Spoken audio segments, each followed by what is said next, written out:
Welcome back to my channel. जय सिया राम। रामायण और रामचरितमानस हमारे पवित्र ग्रंथ है। तुलसीदास जी ने श्री राम को ईश्वर मानकर रामचरितमानस की रचना की, किंतु आदि कवि वाल्मीकि ने अपने रामायण में श्री राम को मनुष्य ही माना है। तुलसीदास जी ने रामचरितमानस को राम के राज्याभिषेक के बाद समाप्त कर दिया। वहीं आदि कवि श्री वाल्मीकि ने अपने रामायण कथा को आगे श्री राम के महाप्रयाण तक वर्णित किया है। महाराज दशरथ ने पुत्र प्राप्ति हेतु यज्ञ प्रारंभ करने की ठानी। राजा की आज्ञा अनुसार शाम कर्ण घोड़ा चतुरंगिनी सेना के साथ छुड़वा दिया गया। महाराज दशरथ के समस्त मनस्वी तपस्वी विद्वान ऋषि मुनियों तथा वेदज्ञ प्राकृत पंडितों को यज्ञ संपन्न कराने के लिए बुलावा भेज दिया गया। निश्चित समय आने पर समस्त अभ्यागतों के साथ महाराज दशरथ अपने गुरु वशिष्ठ जी तथा अपने परम मित्र अंग देश के अधिपति लोभपाद के जामाता भृंग ऋषि को लेकर यज्ञ मंडप में पधारे। इस प्रकार महान यज्ञ का विधिवत शुभारंभ किया गया। संपूर्ण वातावरण वेदों की ऋचाओं के उच्चारण स्वर से गूंजने लगा तथा समाधि की सुगंध से महकने लगा। समस्त पंडितों ब्राह्मणों ऋषियों आदि को यज्ञोचित धन धान्य गौ आदि भेंट कर के सादर विदा करने के साथ यज्ञ की समाप्ति। राजा दशरथ ने यज्ञ के प्रसाद चरा खीर को अपने महल में ले जाकर अपनी तीनों रानियों में वितरित कर दिया। प्रसाद ग्रहण करने के परिणाम स्वरूप तीनों रानियों ने गर्भ धारण कर लिया। अब चैत्र मास के शुक्ल पक्षी नवमी तिथि को पूर्णिमा वसु नक्षत्र में सूर्य मंगल शनि बृहस्पति तथा शुक्र अपने अपने उच्च स्थानों में विराजमान थे। कर्क लगन का उदय होते ही महाराज दशरथ की बड़ी रानी कैकेयी के गर्भ से एक शिशु का जन्म हुआ। वो की नील वर्ण चुंबकीय आकर्षण वाले अत्यंत तेजोमय परम कांतिवान तथा अत्यंत सुंदर था।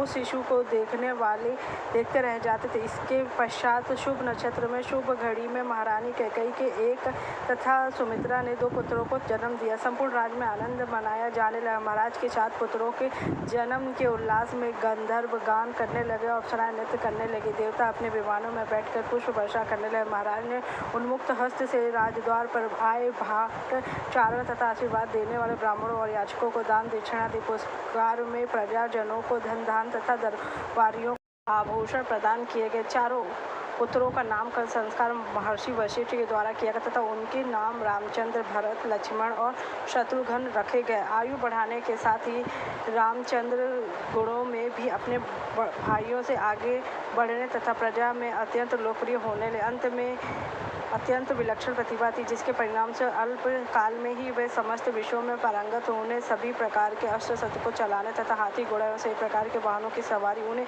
असाधारण निपुणता प्राप्त हो गई। वे निरंतर माता पिता और गुरुजनों की सेवा में लगे रहते थे।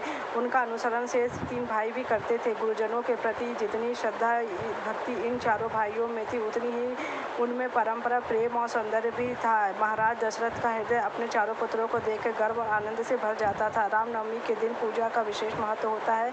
6 अप्रैल को सुबह 11:08 से दोपहर 1:39 तक है। वहीं रामनवमी का मध्याह्न मुहूर्त सुबह 11:07 से लेकर दोपहर 12:39। इस दौरान आप पूजा पाठ कर सकते हैं। रामनवमी के दिन सुबह जल्दी उठे, स्नान आदि से निवृत्त होकर साफ कपड़े पहने घर के मंदिर को साफ सुथरा करें। राम प्रतिमा की पूजा करने से पहले हाथ में जल, अच्छा जल और पूर्ण संकल्प करें। भगवान का आवाहन करें। मूर्तियों को शुद्ध गंगा जल से छिड़के, उन्हें फल फूल मिठाई और वस्त्र आभूषण पहनाएं। तुलसी दल जरूर चढ़ाएं।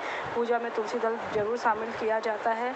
धूप और कपूर से आरती करें और श्री राम जय जय राम राम रामेति रामेति रामे रामे मनोरमे सहस्त्र तत्तुल्यम राम नाम वरानने, इसका आप उच्चारण कर सकते। रामचरितमानस या रामचरितपारायण का पाठ कर सकते। भगवान की आरती करें। पूजा में हुई भूल चूक के लिए भगवान से माफ़ी मांगे।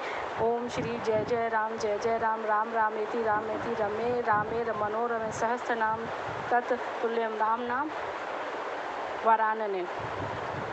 रामनवमी को विशेष पंजीरी व खीर का भोग लगाया जाता है। इसके अलावा फल मिठाई और परंपरागत भोग प्रसाद भगवान को चढ़ा सकते हैं। श्रद्धापूर्वक पूजा पाठ करने से भक्तों को सुख शांति और समृद्धि का भगवान श्री रामचंद्र जी से मर्यादा का भी आशीर्वाद मिलता है और भक्तों की समस्त इच्छाओं को पूर्ण करते हैं। जो भी ये कथा सुनेगा सुनाएगा उसकी भगवान श्री राम जी समस्त इच्छाओं को पूर्ण करें, उसकी जो भी इच्छा है भगवान करे वो पूर्ण हो।